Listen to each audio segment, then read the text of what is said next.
Merci Nathalie Yoko pour nous avoir fixé.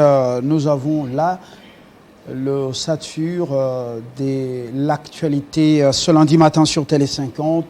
Mwanda, les prouesses des FARDC qui ont réussi à neutraliser. Vous avez compris, c'est un terme qu'on utilise dans l'armée de la police, mais ça dit tout.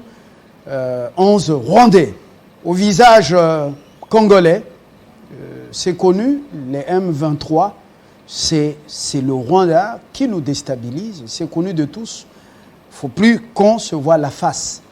Alors, bravo à nos forces armées qui font un travail formidable. Vous avez notre soutien. Et vous aussi, population du Nord Kivu, du Sud Kivu, et de l'Ituri, de toutes les autres provinces, soutenez les FARDC. En attendant, la diplomatie, et voilà, et ses résultats, alors l'armée se bat. Très bonne nouvelle. L'invité de ce matin, le tout premier, c'est Jules Bavon Mwamba. Bonjour. Bonjour, monsieur Fabien. Monsieur Mwamba, vous êtes le président national de ANCL. Alliance pour la nouvelle classe libérale. Alors, vous êtes libéraux. Comment vous faites alliance avec... comment vous retrouvez avec les socialistes, notamment l'UDPS et d'autres partis? Oui, vous savez, le chef de l'État... Au lieu de rejoindre le MLC. Le chef de l'État, le MLC aussi est dedans. Il est dans l'Union sacrée, il est avec le chef de l'État. Lorsqu'on fait des alliances... avant d'aller à l'Union sacrée, vous êtes alliés traditionnels des socialistes. Nous sommes les alliés traditionnels de l'UDPS. C'est par rapport à ceux qui lui défendent le changement et le progrès social. Alors, nous, la NCL, nous regardons le développement de l'homme et dans son intégralité. Alors, il y a des points communs qui nous ont mis ensemble, raison pour laquelle aujourd'hui, nous sommes ensemble pour gérer la Res Publica. Alors, avec ce qui vient de se passer, votre allié principal de la 10e, 11e limitée a pris une décision par ce qu'on appelle convention démocratique du parti, qu'abonde pas n'importe qui à l'Union sacrée, déchu et exclu du parti, une décision quand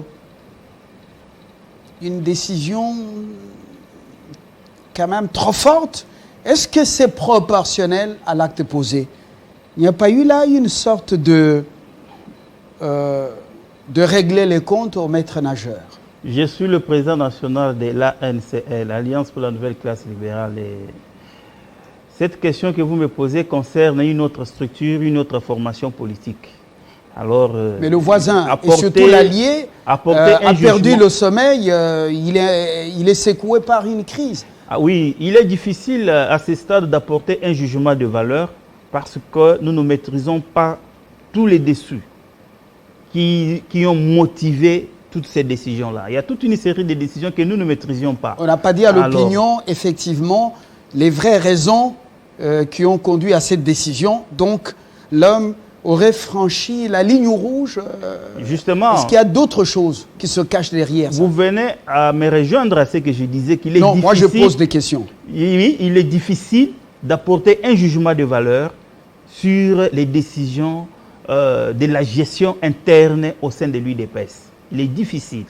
C'est vraiment une autre structure politique et nous sommes une autre formation politique et nous sommes des alliés pour la gestion de la Res Publica aujourd'hui.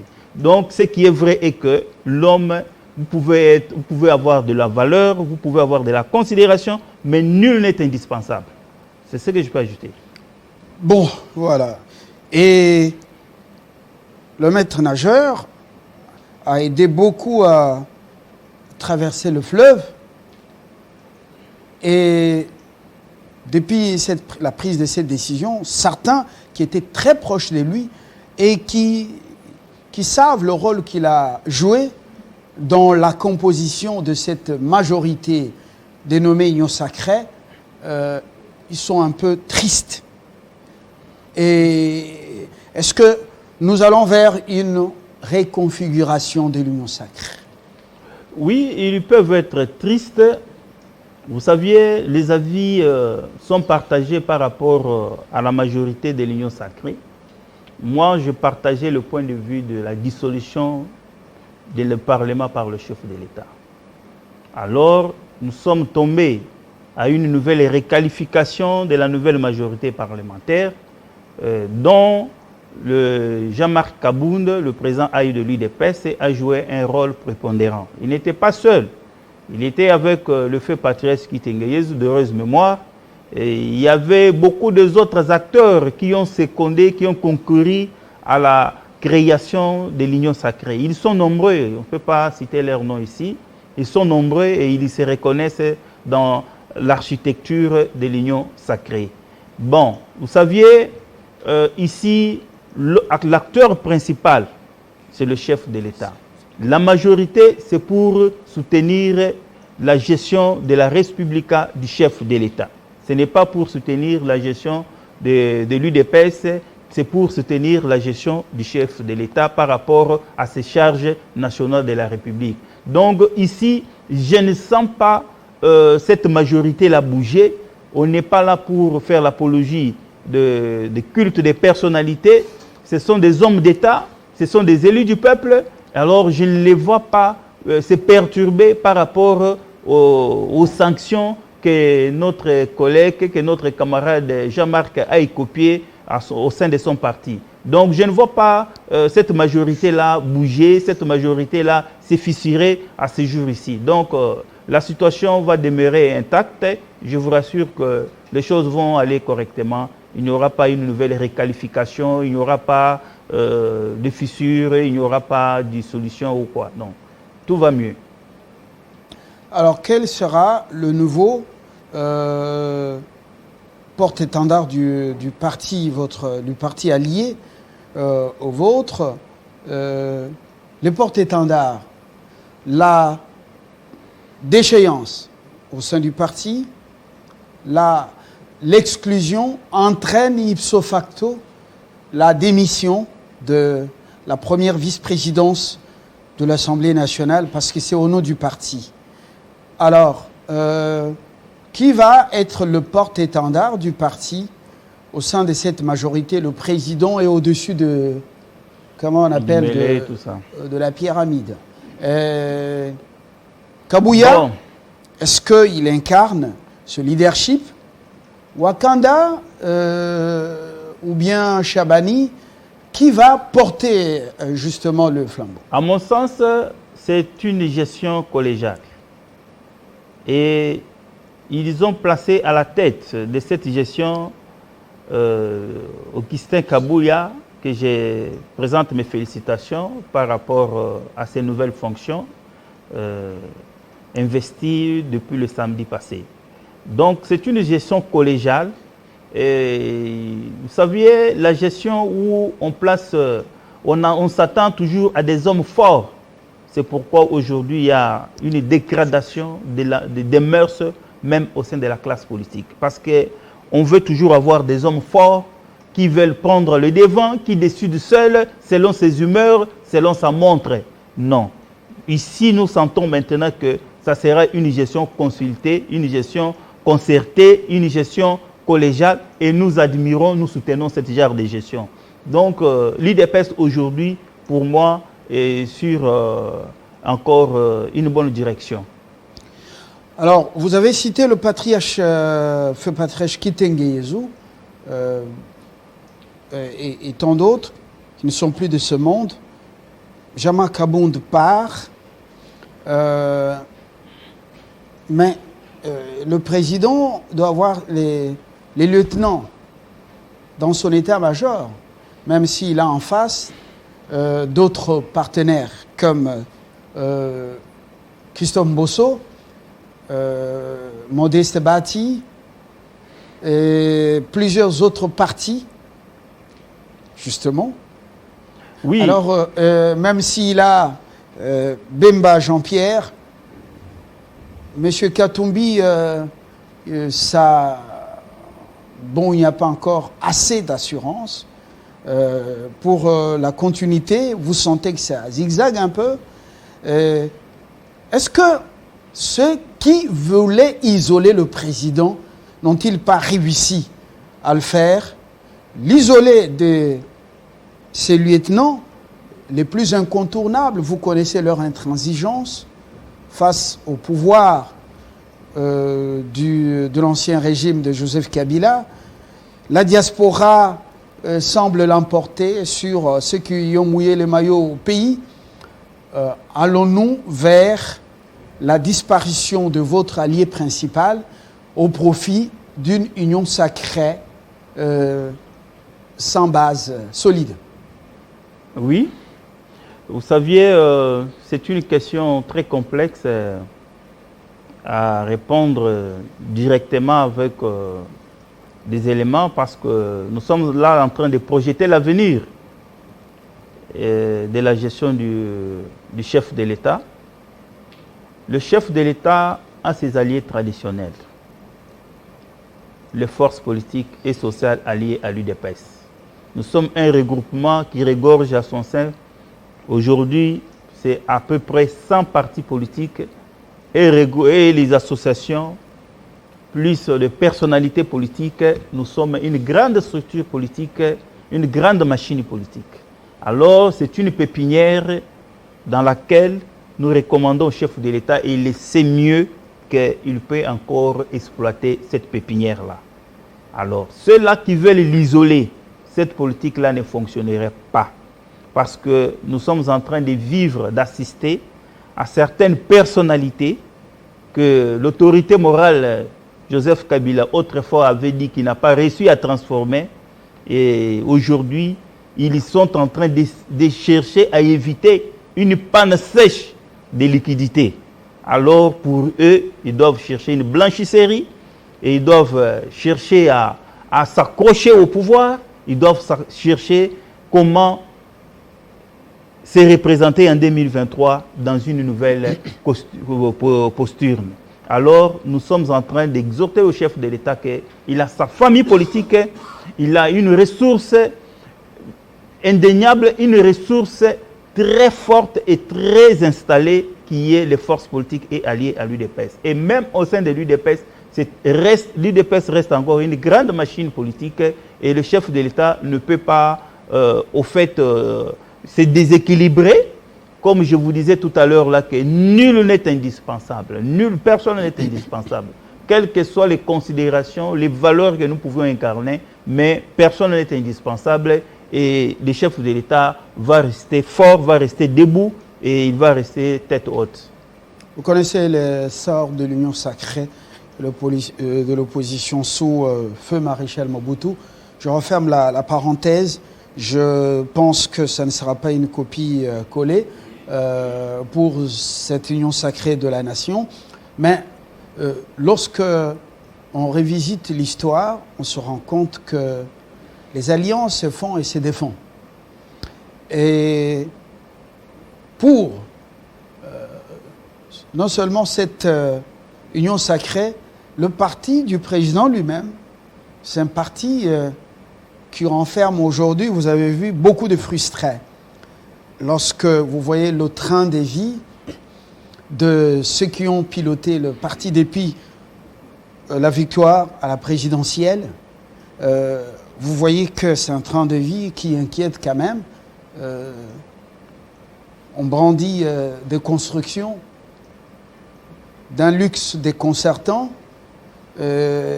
On voit ce qui avait mouillé le maillot, intello ou pas, professeur ou pas, portant des stigmates sur leur corps de cette lutte, oubliée, je ne dis pas abandonnée.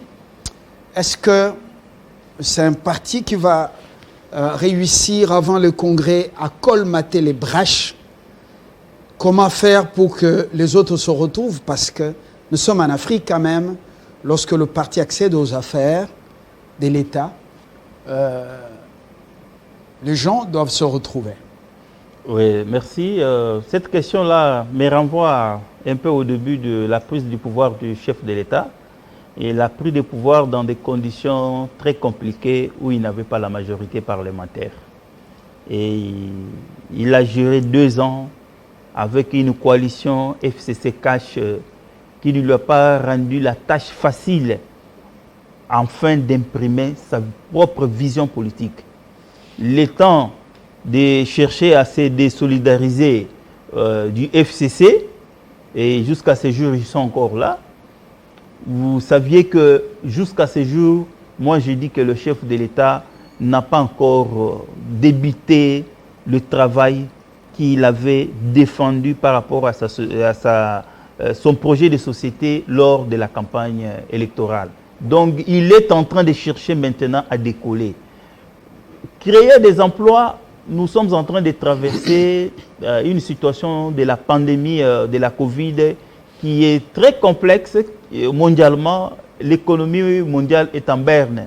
Et il y a d'autres États, d'autres nations qui sont en train de reprendre à peine, mais l'économie est déstabilisée avec cette pandémie de la Covid-19.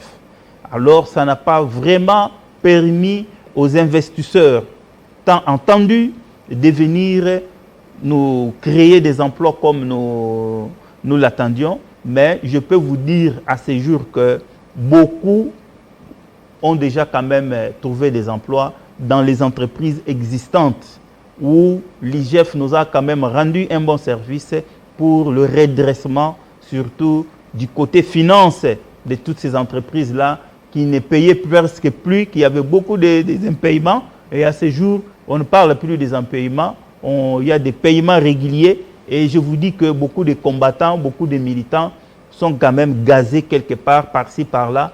Mais c'est difficile d'absorber les tout parce que le trou est très profond. Des frustrations, il y en aura toujours. Mais nous allons faire beaucoup d'efforts et nous exhortons au chef de l'État de s'y pencher encore parce que c'est une question qui touche au social des combattants, qui touche au social de ceux-là qui ont accompagné la vision, qui soutiennent la vision. Donc, c'est vraiment partagé et je suis d'accord avec vous. Alors, on va, avant de terminer, aborder cet aspect. Les formations politiques ne peuvent pas toutes donner du boulot aux militants ou à la base. Impossible. Parce que l'administration, la fonction publique et d'autres entreprises ont chacun ou chacune un critérium auquel il faut satisfaire. Du coup, il y a des barrières pour ceux qu'on peut amener dans telle ou telle administration, fonction publique ou entreprise. Est-ce qu'on ne peut pas privilégier la formation professionnelle au sein des formations politiques et favoriser un climat d'entrepreneuriat pour que le jeune entreprenne et qu'il ne soit pas tous en cravate avec des dossiers sous les bras pour fréquenter les hauts lieux de la République. Bon, vous êtes en cravate, moi je suis leader sans cravate. Non, bon, je parle, ça c'est juste pour... Je comprends. C'est le dress code, je comprends, je reviens là où vous étiez. Je voulais vous dire que déjà, dans ce sens-là, l'INPP est sollicité déjà. J'ai vu des formations organisées au sein de l'UDPS. J'ai vu un peu de ces initiatives sont déjà en cours. Mais comme vous venez de le souligner, ça ne peut pas absorber tout le monde. Mais déjà, ces initiatives, ces idées de formation professionnelle, c'est déjà. Je connais quelques-uns qui sont déjà formés et qui ont d'ailleurs créé leurs propres entreprises par rapport à une formation déjà subie au sein de l'INPP. Donc, en tout cas, ce sont déjà des idées qui sont mises en pratique. De ce côté-là, apaisez-vous. Ce qui est rassurant et qui est sûr est qu'il est difficile dans chaque nation d'absorber et avoir les chômages, taux de chômage zéro. C'est difficile. Même aux États-Unis, ça n'existait pas. On revient pour terminer à votre parti lui-même. Quelles sont vos ambitions? Avant 2023, en général, vous les alliés, qu'est-ce que vous attendez de l'union sacrée? Vous attendez du président? Il a d'autres partenaires beaucoup plus costauds quand même sur la scène internationale, la scène politique nationale. Bon, l'ANCL, l'Alliance pour la nouvelle classe libérale, le parti dont j'ai le bâton de commandement, nous avions procédé à la nomination des hauts cadres. Ça veut dire le staff dirigeant du parti le samedi passé, vous étiez au courant. Nous avions placé la confiance à une dame qui n'est pas la moindre, une avocate, maître Mami Angèle Pouna, qui est aujourd'hui notre secrétaire général du parti, secondé par 5 secrétaires généraux et généraux adjoints. Et puis nous avons l'inspecteur général du parti aussi. Donc nous sommes en train de nous apprêter petit à petit pour les élections de 2023. Et ces élections-là, nous avions l'objectif d'obtenir beaucoup de députés nationaux, sénateurs, provinciaux et faire de l'ANCL une structure de référence pour la gestion de la res publica. Donc voilà un peu les assignations que nous nous sommes dit et que l'ANCL doit être une structure de référence en l'année 2023. Donc nous prenons la nouvelle génération politique, nous prenons le renouvellement de la classe politique et nous nous sommes dit, tout jeune, c'est dans les psychiques, la jeunesse dont je parle. Vous pouvez avoir 72 ans, 70 ans, 80 ans, mais dans l'esprit, vous avez un esprit renouvelé. Nous vous invitons de venir chez nous parce que nous voulons que 2023, nous puissions vraiment entraîner un bon score lors des élections et aussi accorder une majorité parlementaire au chef de l'État. Mais je voulais aussi apporter une incise. Par rapport à tout ce que vous faites référence des caciques qui sont venus, qui ont peut-être encore des références ou un agenda très riche, je ne sais pas moi à quoi vous faites allusion. Je vais vous dire qu'aujourd'hui, je les entends, je les vois parler, je les vois venir et ils ne parlent que de 2023. Ils ne parlent que des élections. Bon, moi, je pense qu'ils doivent être des acteurs de développement d'abord. Ils doivent venir auprès du chef de l'État pour apporter un soutien par rapport à sa gestion de la res publica, apporter un soutien par rapport à sa vision et non depuis le temps qu'ils sont venus, 2020, les autres 2021, les autres fin 2020, ils ne font que parler de 2023, parler des élections anticipées.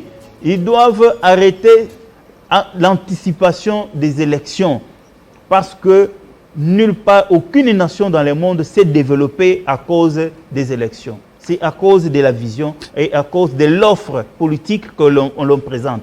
Jules Bavon-Momba, je vous remercie. Vous abordez là un vrai problème. On a laissé les vraies thématiques, les vrais sujets, les vraies idées, les solutionnements des problèmes des Congolais, parce que c'est ça même l'objectif final pour un homme politique dans ses actions. Il doit travailler pour le peuple. On est déjà en 2023, 2 ans avant, alors que d'autres même en pré-campagne. Bon, on constate.